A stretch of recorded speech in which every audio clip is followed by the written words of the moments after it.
Welcome to the Banker Lamp. Please enjoy the video. You start by preparing Drive and Access. Sign into the Google account you'll use and verify storage limits so uploads won't fail. Install Google Drive for desktop on the machine acting as your file server, then sign in and choose Stream or Mirror. Pick Mirror for offline availability. Once done, create a clear top-level folder structure and set a single owner account. This prevents permission chaos later and makes sharing predictable. Next, you mount, sync, and share.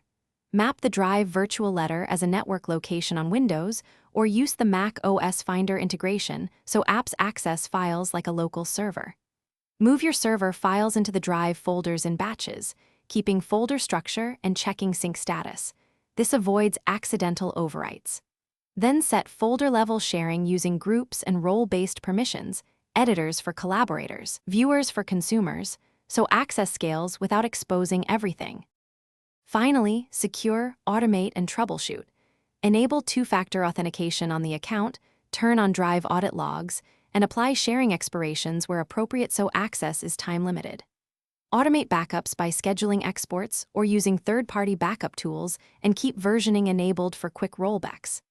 If something goes wrong, check the Drive for desktop icon for sync errors, reauthorize the app, pause and resume sync, and look for file name conflicts. Resolving those usually fixes stuck uploads. Thanks for watching. If this was helpful, leave a like and consider subscribing. See you next time.